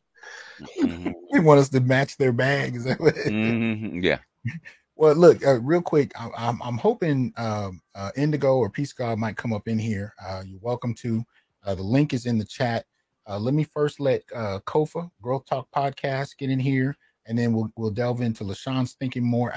And I want you to support some of these brothers up here who have channels. So make sure you guys go to Growth Talk Podcast, support the brother, of course. Go to the commander of Black Lion Security, support his. But Kofa, come on in here, man. Tell us your thoughts on some of this. Peace, y'all. This is a very, very interesting conversation. I check in often. Big fan of all you guys. But it's funny that the brother just mentioned that, because that's where I was going. Obviously, you can see I'm a light-skinned brother. Mm-hmm. But I've been looked in the eye by our queens, our sisters, and told I'm not the right kind of light skin. Mm-hmm. I don't have the curly hair. Never had. Yeah. Wow. You don't have the light eyes, huh? Don't have the light eyes. Mm-hmm. I didn't have the right light skin features. I wasn't Elder Barge. Okay, yeah. Talking about the 80s and how the archetype changed and stuff, and they've, we make those jokes that you acting light skin, things like that. Yeah. And even it's been some women outside of the race that is like, okay, he's black, he's good enough. But I've had other women outside the race also like, oh, they want a real one. Oh yeah. Outside the race, they want an authentic. Yeah. Yeah. They want a real black man. I didn't fit that archetype. Right. So it's just crazy how we have this colorism as men, and it's always labeled on us that, oh, all you guys want is the light skinned women, or she got to be white and things like that. And even as a light skinned dude, I have preferred darker skinned women. That always happens. Even in dealing with that, they felt as though I was fetishizing them. They couldn't comprehend that I was attracted to them. Right. But on the other end, if it was the light skinned dude with the light eyes, the curly hair, that, like you said, the quote unquote soft the trifecta, yeah, exactly. And then you throw in some height or some talent. Yeah. If you throw in a Stephen Curry, exactly. And I played basketball. Don't feel bad about that, bro. Because I've always played pickup ball, and it was like, hold on. Let Kofa finish his point, and then let I play ball, but I'm only 5'6", but I can play ball. But it's I'm saying, it's the assumption of you can't play and you light skin on top of that. It's funny that you mentioned Curry like that. It's like, I know brothers that, as cold as he is, as much as he put into that game, that we see what he's doing, he's still light skinned. He's still soft. He's still soft, yeah. So I just wanted to throw that in. You can still play stick ball. Yeah. If they're gonna give you sticks, play stick ball. That's what you do. Ping pong, anything but an actual, masculine hard sport. We hit them because you playing light skin, you acting light skin. It's crazy with that. And I see the same thing with some of my darker brothers. And then, we share these stories. I'm like, man, you ain't been through nothing, man. You light skin, you get all the women. I'm like, bro, that is an assumption. Again, I don't have the trifecta: the color eyes, the height, the curly hair, or some talent somewhere in entertainment or sports. Right. But yeah, I just wanted to throw my 2 cents in. Doc, I'm gonna drop off. I'm gonna log back in on YouTube. I just want to hop in real quick. Appreciate y'all brothers in this conversation. Hey man, y'all make sure you support. So tell them where they can find you. So it's Growth Talk Podcast on YouTube. My name's Sankofa. Everybody just calls me Kofa. You see it there on the tab name. Growth stands for Gentlemen Reaching Our Wealth Through Healing. So it's just having these types of conversations. Just trying to help each other build as black men, because we're going through it. Doc touched on so many angles and things like that, and I try to push so many people to his channel because he's coming with a different spin other than relationships. But there's so many things that branch off to the police brutality and everything. If Doc said it's real, he does his research. I'm on here every other day. If I miss a broadcast, bro, I'm back on. So much appreciated, man. And BGS YouTube, bro, you be dropping dimes, and I appreciate you. Like I'm stealing comedy lines at the water cooler the next day at work. I'll be hitting them with some of your quotes, man. Y'all brothers be dropping it. So I appreciate you. Salute. Keep on pushing, Doc. I appreciate the platform. All right, thanks a lot, bro. And I'm glad he said that, because you cannot be a dark-skinned guy who can actually enunciate his words. No. His pronunciation. Oh my God, you're not black enough. You're not black enough. You're acting white. Like, don't be a black man pronouncing your words. You are correct. Wait a minute. I'm marketing you, and I'm not black enough. Make that make sense. Not authentically black. Authentically black. So we got to be stupid, huh? Well, yeah. There's an intelligence factor that is tied to this idea of authentic blackness. Absolutely. Can I ask y'all a quick question, real quick, since y'all touching on this? Yeah, I was about to introduce you anyway. Go ahead. Why is it your mama mad that you don't sound black enough, but she wants you to sound educated and intelligent and make an ass load of money, but you don't? You see that coin flip on it, because it starts with the mama and then it ends with the daughter and then it ends with the woman you're gonna try to sleep with. And this is also a class thing, okay? About how you sound. And if you're close to the working class black, that means you don't fit in, because everybody else is speaking in a certain way. And if you're speaking too properly, that means you're code switching, but you're code switching in an environment that you shouldn't. Now, if you're talking intelligently and you're at work, okay, you pick up the phone and you speak the white man's English, it's perfectly fine. But at home, in social settings, no. That means you in other words, they think that you're putting on airs. Okay, you're looking down on people if you use the King's English. BGS, don't black women do that stuff when they go to work for the white man? They do. Use the King English and everything else. So why are they looking down on you for doing the same? Because you're doing it in a social setting. In social settings, they don't use the same English. Okay. Yeah. So in other words, you can't code switch. So a man that can't code switch can't fit in socially in certain settings. But here, BGS, can I ask you a question? Haven't you got more drama from being able to code switch either which way? And then they mad at you because you're intelligent enough to flip their argument on them. And they were all head up in heels. They got you. And you just say that one sentence and that one question, and they just shut up. Well, the thing is that black women, the way black women look at it is that number one, they want to be more intelligent than you, but they want you to be intelligent on demand, right? And the rest of the time, they want you to be entertaining and socially acceptable. So that's the difference. I found that. Thank you for the explanation. I was curious, and I figured the other dimension to this whole, question I'm finding about, the King's English and, talking white is it's actually broken into text as well. I had a woman tell me that. She said, wow, the way you text, I'm afraid to misspell anything. And I'm like, yeah. They think that the way, if you're they put you at a higher class and they think they're going to be judged. And every time you speak, they feel judged. On historical evidence, Native Americans, every place Europeans went to, they want you to talk white, and they took your kids to teach them. So you can't be mad that it's common now. All right, you let them do it, and your forefathers and mothers let them do it, and then along the line we just kept co-signing it, and you can't be mad we don't remember African or whatever our native language was, because that's history.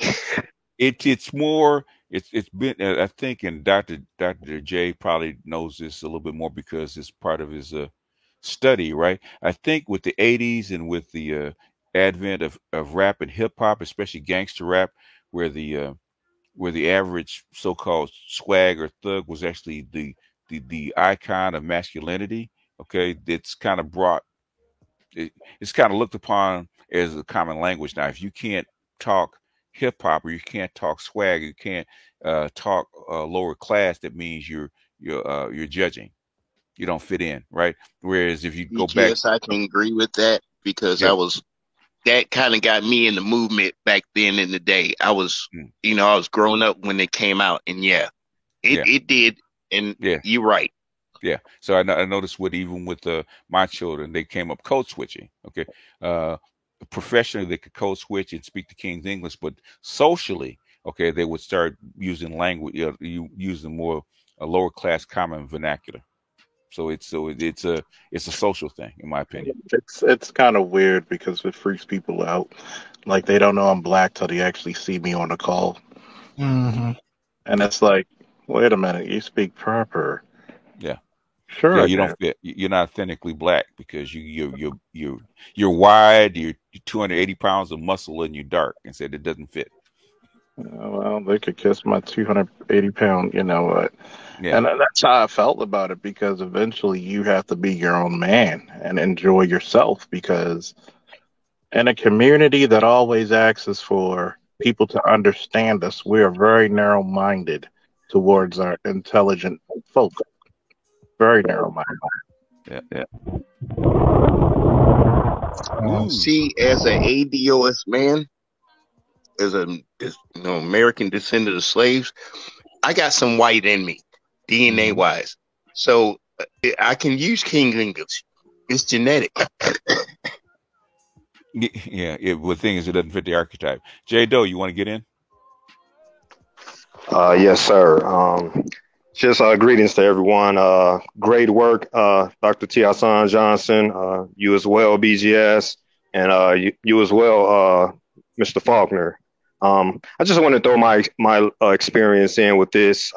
I've dated a wide range of women, races, all shades within the black community or whatever. But I notice in particular when I'm dating lighter skinned black women or women of other races that are, very light skinned, they a lot of them told me this. They'll say, "Hey, I really love the contrast of my skin against yours." Like it was some sort of infatuation with that. Fetish. It's a fetish, yeah. It's a fetish. Yeah. It was very. They would say, "I just really like the way you're dark skinned," and I'm not the darkest of black man. I'm kind of middle, medium brown, but they would just really just obsess over it and just look at it, and I kind of felt objectified, so to speak. I took advantage of it, whatever. And also, they would separate you into different body parts or whatever. So whatever they admire on you, they just separate it and say, "Oh, it's like they say they want to devour, they want to take your body part, or they want to devour it." Right. Like that's primal. actually Wow. Consume it. Yes. Wow. That's primal. Yeah. That's so to speak. Yeah. And kind of and also I noticed go ahead. Yes, exactly. And also I'm a pretty athletic build, slim, sometimes muscular, depending on how much I work out, but never chubby or or whatever. But I notice, like, whenever I do hit the gym and really get get my my weight up. Maybe it's within a range of 10, 15 pounds. When I do have that extra muscle on, man, I get so much more attention from women. It's again another primal aspect of that. It is primal. And it just seems like these women they get imprinted somehow, psychological or sexual or both, of what type of man or what type of body part they like, and if you possess that, you know you're in there, and it doesn't matter your character or anything else. Yeah. That's you have access. That's an imprint. Yeah, a muscular body is like a diamond ring. She want to show you off. Absolutely. And that's all I wanted to share for now. Thank you. I appreciate it, man. Thanks for coming up. I'm going to drop the link again for anybody else that might want to come in and drop a few words on this. But this is not, usually when we have these discussions in my classes, for many of the brothers, it's the first time they've ever heard of colorism being associated with them. You know what I mean? It's not considered a discussion that, black men should have, because the concept has been gendered, feminine, female. And I think there's a lot missed in that discussion, because there's been, really, since the onset of slavery, there's been a war, amongst men, white and black, most particularly, about, a number of things, one of which is, who can be a man. And this is why when you see Dr. Tommy Curry's book, The Man Not, that's the basis of it. Black men are told that we are not only less than men. There was a time we were framed as children. Of course, we've also seen associations with, apes and so on and so forth. We've been termed the missing link, in terms of these evolutionary theories about black regressive primitivity and so on and so forth. But the idea really comes out of this notion of who should be considered men and human, for that matter, and who shouldn't. So black men have been fighting a number of battles, one of which is to be men in and of itself. And that battle still plays out in terms of this colorist discussion. And it's also something we experience within our own community.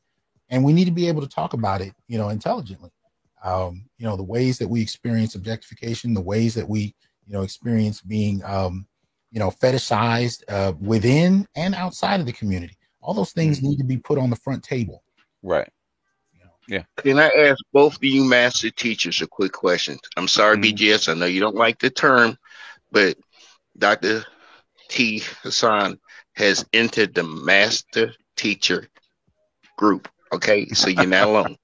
I don't have any arguments about it. I have no arguments. So let me give me a little bit of caveats. I'm just a black man in the world, in the space, and I ain't qualified for nothing. Now, here's my question. All right.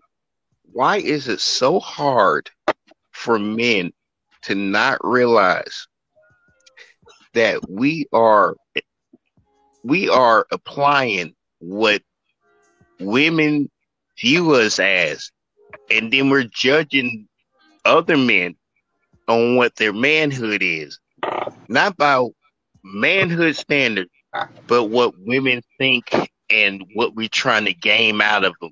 And we trying to say we get more of, Taco than you, but that dude got more money than you. And, that could you both master teachers explain that? In other words, enlighten them the rest of them?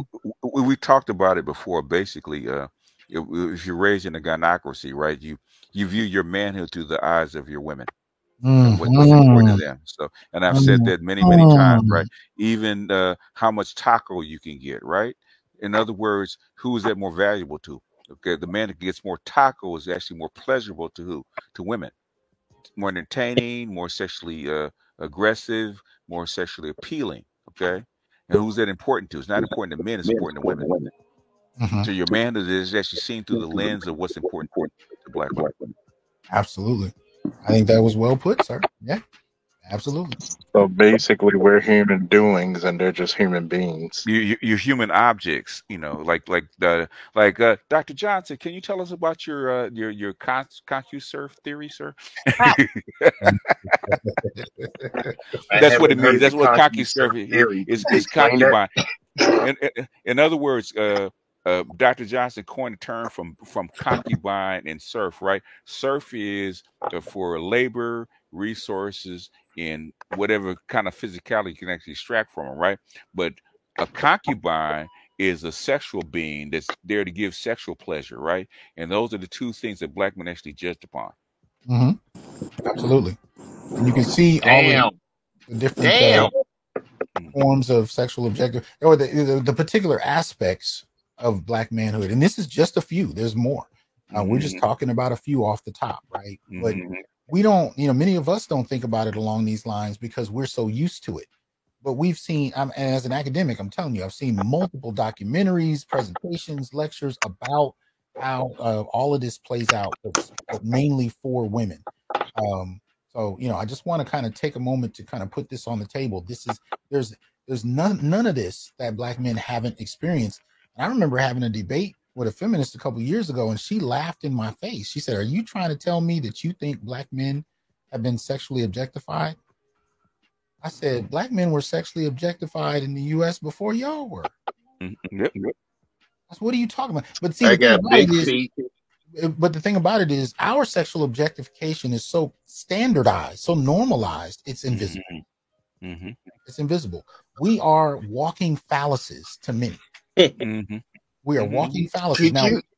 Now, is there a list for female sexual objectification, by the way?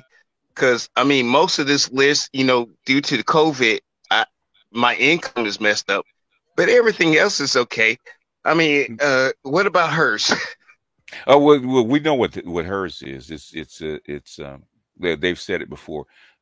Skin color, eye color, the beauty aesthetic. No, I'm talking about the man sexual objectification for women. This is the women's list. What's the male sexual objectification for women? It ain't this short. I guarantee you, it ain't this short in women's mind. Ours it's more nuanced. Yeah. Ours isn't this short. This is just no, it isn't. Yeah. It's just something I'm putting up for you to give something for you to have something to work with, but it's longer than this. Yeah. It's just probably more nuanced. Yeah, it's more nuanced. And it's been normalized. So we don't see the reason I'm putting this on the screen is so we can actually think about it by looking at the various components. And just a few of them. But how many of us have actually stopped and thought about this? And now if I press you, every man up here can talk about how they've experienced some aspect of this, but how often do we talk about it in this way? And actually use it to their advantage in dating. Actually, look at the list. Foot. I wear a size 15 to 17, whoever wears a penis. I was happy with what I was born with. Height, I'm okay with. Age, shit, I survived my 20s. Masculinity, hell, I feel like I'm a man. Class and income, due to the pandemic, we all kind of broke. And then the last one, which I can't see because, skin tone. Okay, the last two is the main ones they judge you on. The rest of that shit, the rest of that shit is pointless. No, not really. No, trust me, believe. No, it's not. What's that comedian that almost lived to 100 years old? George Burns. Didn't he have a kid like in his 80s or something? Yeah, he did because he had money. But that's a different. There you go. You see the last 2 points on that list matter. I guarantee you get more sexual access with penis size than you do with money. But go ahead. George Burns looked like a goddamn California raisin. He did. Come on. He looked like a white California raisin, like a white grape California raisin style. He's also white. He's also white. Go ahead. Okay, I can't. Okay, fine. You win. Hold on. You checkmate me. You checkmate me. I'm sorry. I'll shut up. Hold on. Let me go ahead and get Amari in. Give us your thoughts on some of this, Amari. What are you thinking? Can you guys hear me? Yeah, we can hear you. Okay, perfect. So I had 2 points that I had posted in the chat. First point was my grandmother. My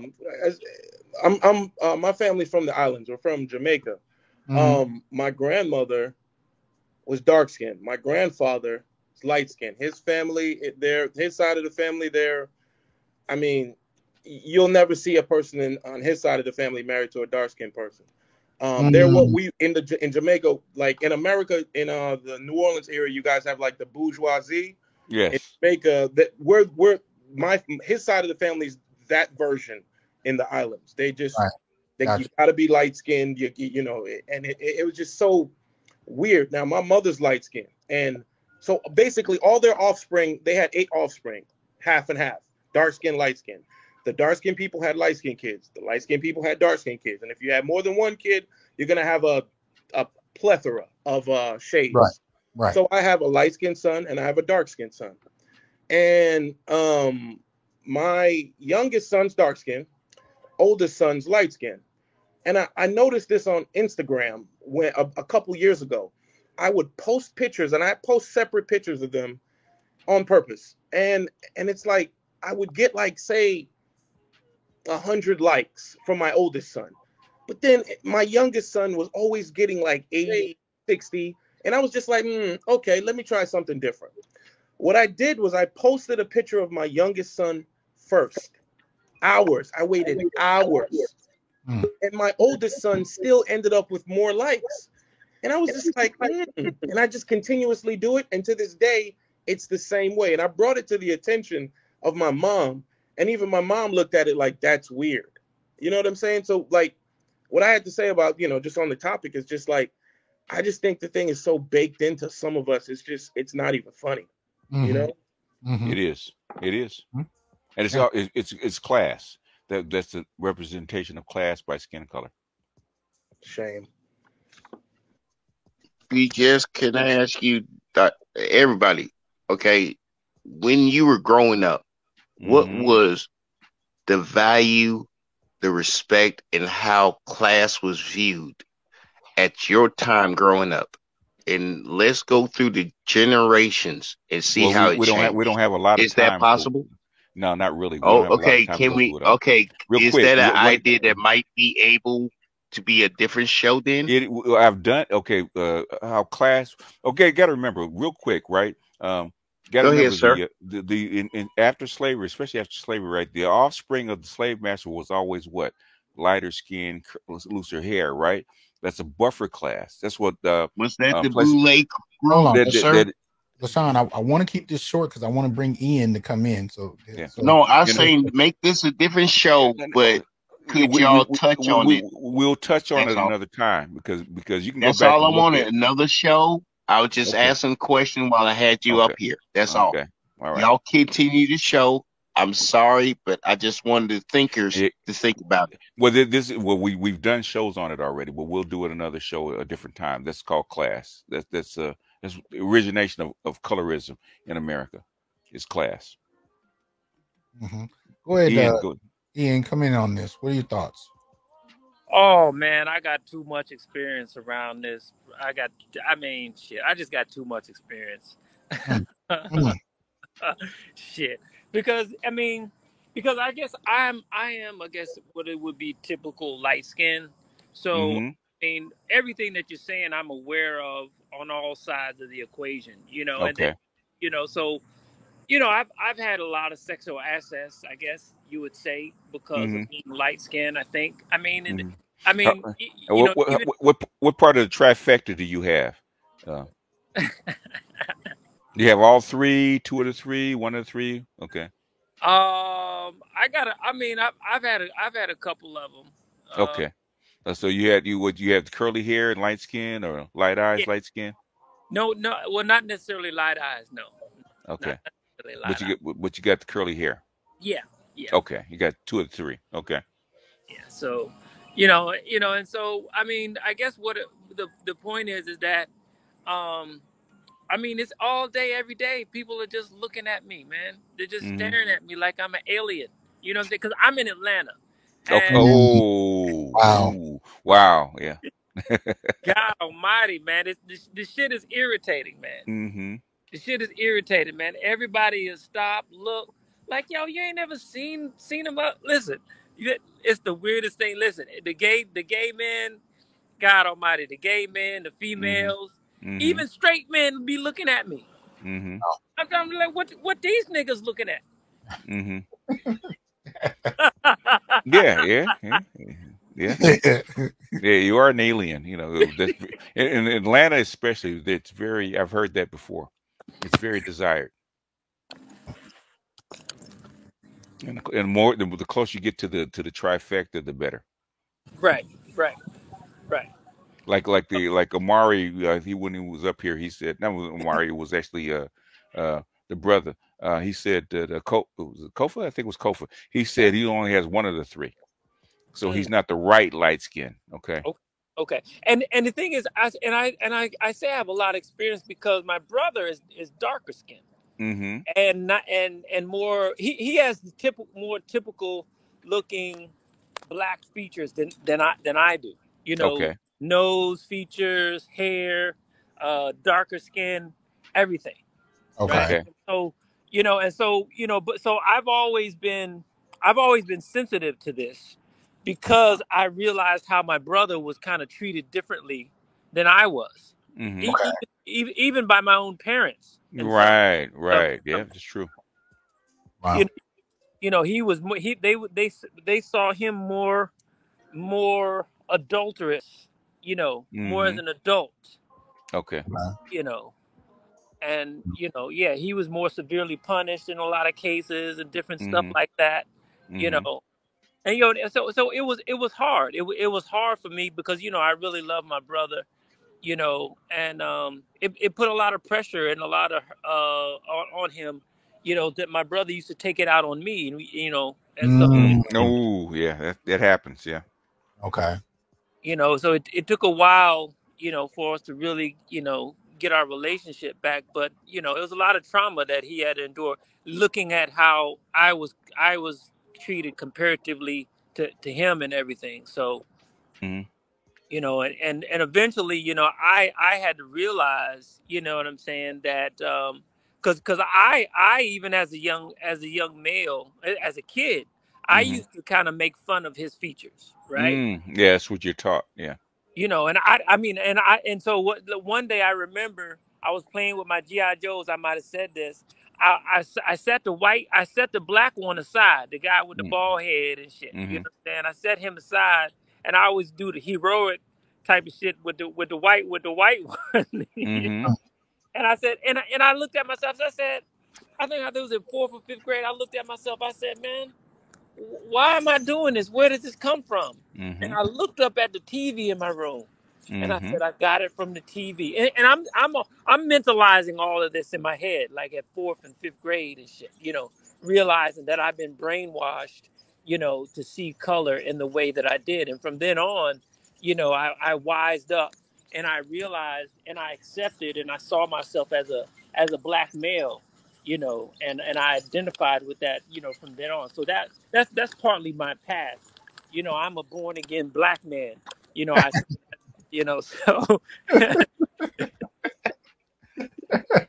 Okay. I hadn't heard that one. All right, I feel you. Good evening, gentlemen. What's going on, Neil?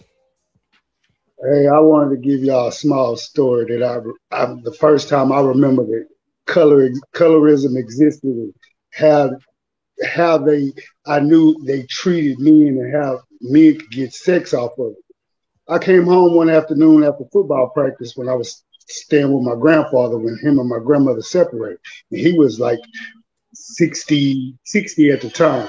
Just so happened one of his best friends was over at the house. But I hadn't seen this dude since I was, about 6 or 7. And my granddaddy was 61. His best friend was 83. He comes in, he said, "Hey, Cork, you remember him?" I said, "Yeah, kind of vaguely." And, we introduced ourselves. He said, "I'm going to tell you something about this guy. He 83 years old, and he got 23 kids." I said, "Huh?" He said, "Yeah, and guess how old his youngest is?" And he was 83 at the time, BGS. His youngest at the time was like 9 months old. I said, "Wow, get out of here." I was like, "Dude, you still got it like that?" And check this out. The baby mama was like 19. So out of these 23 kids he done side, he had only been married once. But he had like 4 from his original wife, and the rest was street.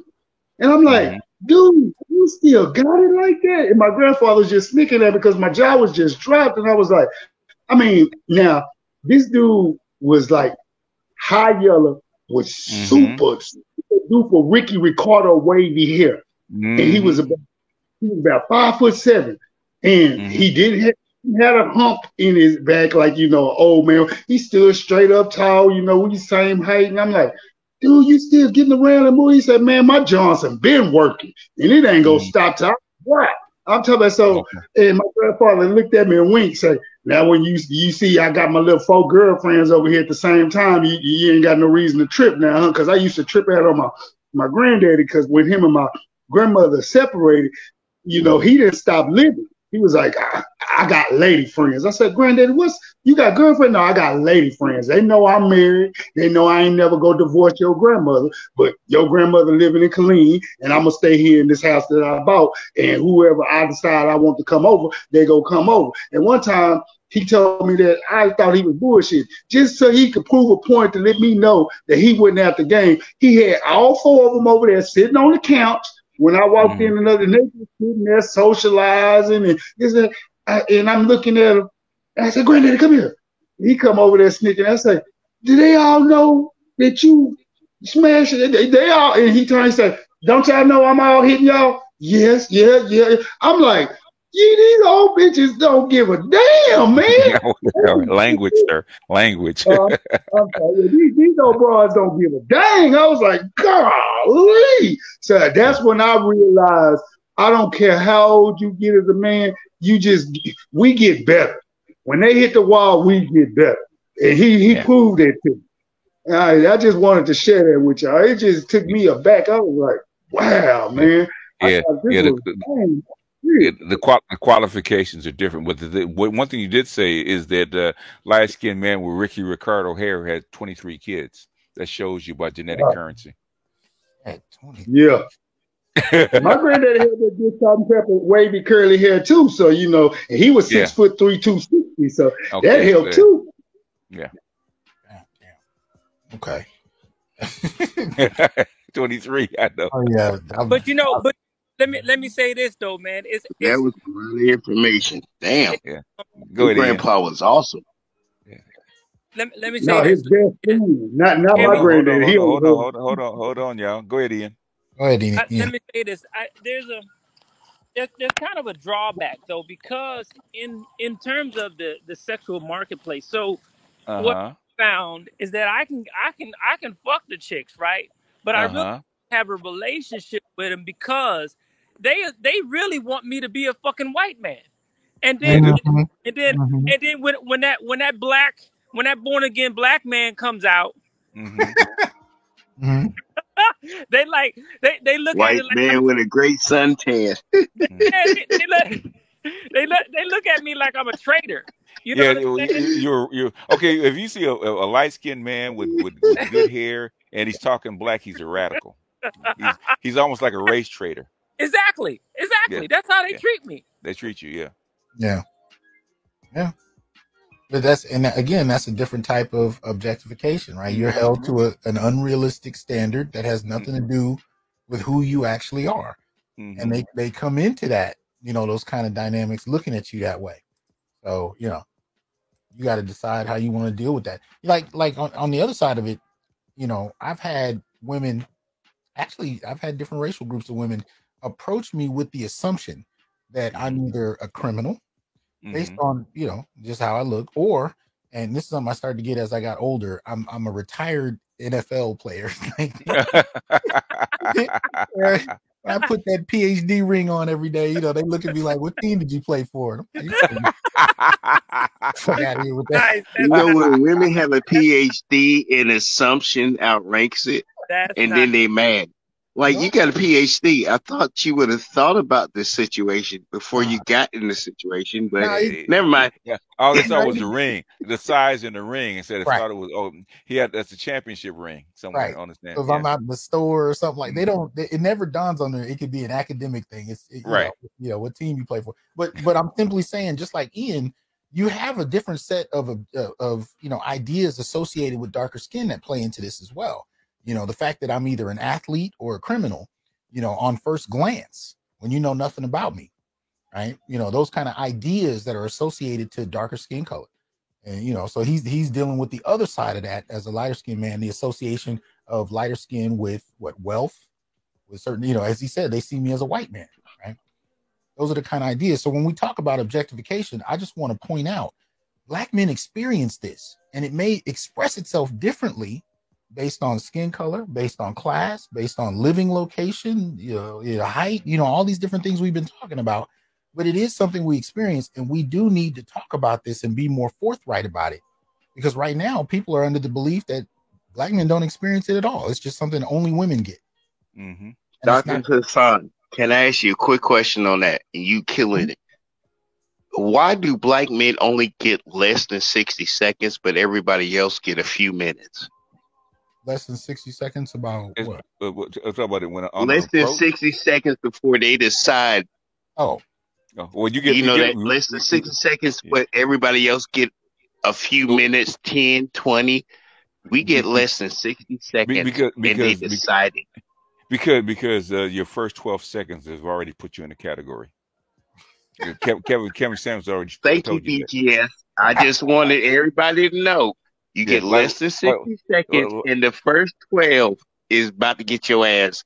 You put you in a category like Dr. Johnson says. He's 6'2". He's a big Black man. He's got the ring on. So they sized him up and said, "Oh, he's a professional athlete that's retired." So. Which can be an advantage. Okay. Which can be an advantage. You know what it is? It's the fact that Dr. Hassan is so laid back.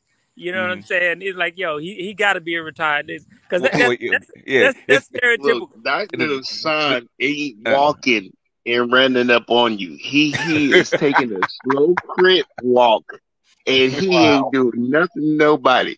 Like, but you thinking he messing with a gun, his balls itch, and he's scratching through his pocket. All right. Leave him alone.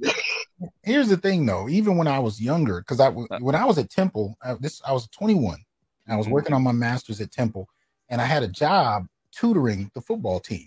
But I was in the gym 4 hours a day, so I looked like they did. You know what I mean? And people would assume. So when people would see me walking the campus, I actually had a few people walk up and ask me for my autograph. Now, the closest relationship I got to the team is I tutor them. I ain't been nowhere near a football field, but they saw, dark-skinned brother, muscular, and they just assumed I had to be a player. When I got older, that transitioned into retired NFL player. So it was interesting to see the association, right? And again, it speaks to this whole question of how Black manhood is perceived, this masculinity that, we must fall into these categories. But I want us to be clear that is objectification. That's something that we've heard only associated with certain groups. Don't get it twisted. Anytime you hear somebody associate you as a Black man with the assumption of anything from having a large penis to whatever, those are very specific tropes that are tied to Black men and have been for generations. It's not new, and don't get it twisted and let somebody tell you that we don't experience sexual objectification. No, we do, even by our own women. It's just accepted.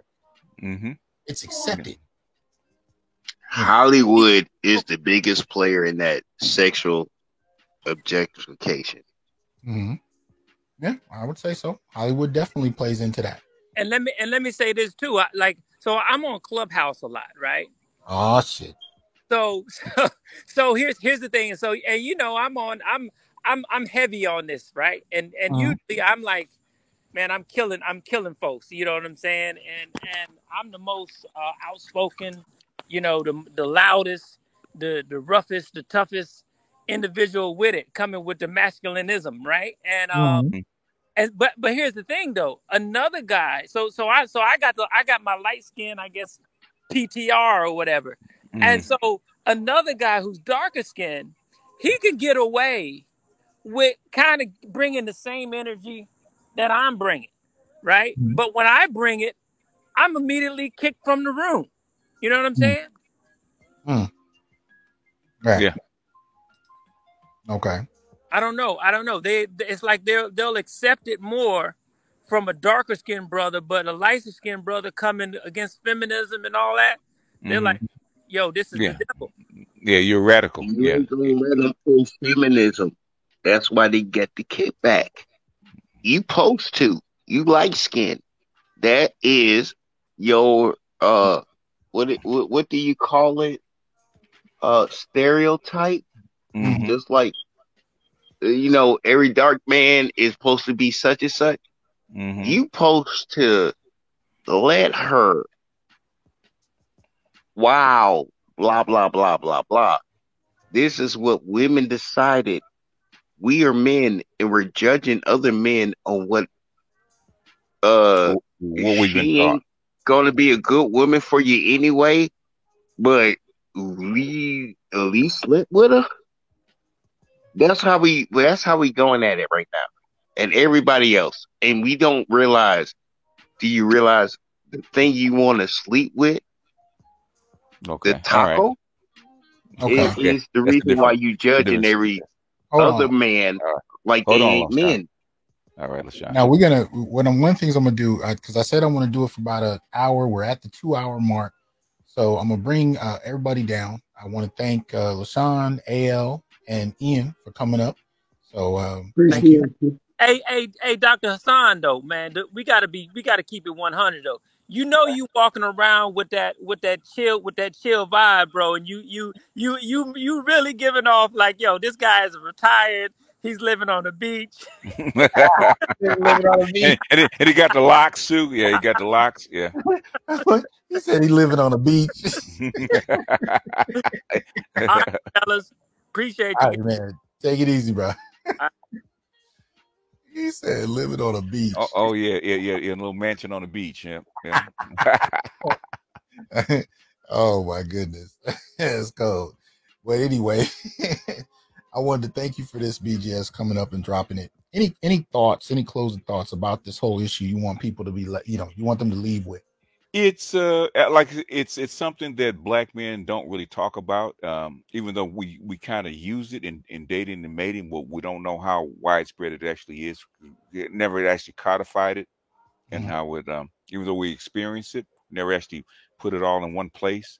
And even with the light skin, dark skin debate that goes on sometimes, like, oh, light skinned men aren't popular, they're not popping. I said, do you have the trifecta? Like the brother said, okay, I'm the wrong kind of light skin. Like there's a particular kind of light skin. The light eyes, the hair, all goes in the same place, it's in the same category. Like AL said about the 80-year-old man that has a 9-month-old baby, because he's got what? He's got extremely light skin, and he's got the straight hair. And the 19-year-old wants to give his genetics to the baby. So we don't know how deeply embedded this stuff actually is, and how deeply embedded it goes. And it's actually passed through the women. It's not really passed through the men, because a lot of, like Ian was saying, he didn't want to say his parents. He wanted to say his mother actually did this. His women on his side. There's so many dimensions to this. You know what I mean? Like, one of the things we talk about, and one of the things I hear, a lot, of course, is this whole question of, black men chasing white women or light-skinned women. And most particularly it tends to be directed toward darker-skinned men. But my grandmother told me something once as a kid that I didn't understand at the time, but it took me a while to catch up with. One thing she told me is, she said, I want you to be careful. She said, because she was out of Texas. She was out of the South. Right? And in terms of her life experience and her upbringing, she was a darker-skinned woman. She said, I want you to be careful. She said, sometimes what will happen is light-skinned women will come after you if they can't find a white man or somebody that shares their complexion, right? But the way, I can't remember the way she put it, but the way you worship them. Yeah. Well, you more than that though. You'll worship them. But she said what her mother told her was that they've been taught to look for a dark-skinned man that will kill himself for you. Right? He will work himself to death to put you on a pedestal. So, the obvious narrative there is, that we've been trained, because as you said, we're in a gynocracy, so we're trained to see things from women's perspective. We're trained to interpret it as a diss toward men's, thing for lighter skin or white women, but we don't think about it in terms of how that can be used to exploit a man. Right? So whether you're talking about darker skinned women looking for lighter skinned men to use them for their reproductive genes, or lighter skinned men looking for darker skinned men to work like a dog for them, whatever dynamic you want to bring into it, we're talking about an objectification toward Black men on the basis of color that we don't talk about. So the only time we're allowed to talk about that is if it puts women in a position of being victimized. But it happens to men all the time, and men in many respects deal with it. We know it's happening, but we deal with it to such a degree that we don't even often talk about it. It's just a given part of our reality. Right. Yeah. Like most other things, we just have to deal with it. You just have to deal with it. And so I'm saying it's time to pull this out of the closet, put it on the table. Say, no, this is happening, and it's always happened. It's not new. I'm not saying anything new. I'm just saying it is. I'm classifying it. And saying the next time you find yourself in a discussion about colorism, don't have any hesitation about including what men go through, light and dark. The reality is both groups experience being objectified for different reasons, along different, experiences, and the stereotypes might slightly differ, but they're a mirror image in some respects of the stereotypes women deal with, except the component that men have to deal with is that what men deal with tends to be more extreme. So it's not just that you might be dangerous or criminalistic, but you might kill somebody. See, that's the other part of this. That's what we talked about when we were looking at the police homicides against darker skinned Black men and the fact that they're perceived as having weapons just because they exist. It's not just that they're dangerous. It's not just that they might rob you, but they might kill you. Yeah. Like you said, that you trigger emotions in their brain, a reaction in their brain that they're unconscious of. They become more heightened, more afraid just because you're a Black man. And if you're a big Black man, it's like double that.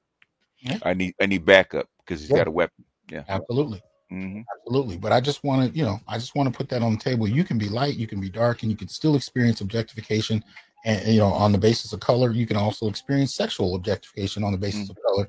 You can be fetishized for being Black, and then more particularly fetishized for whatever color you are on top of that. And that language needs to be out there. Brothers need to think about these things, articulate their experiences, and do so with a full, throated, kind of approach to it, because, these people act like we don't exist.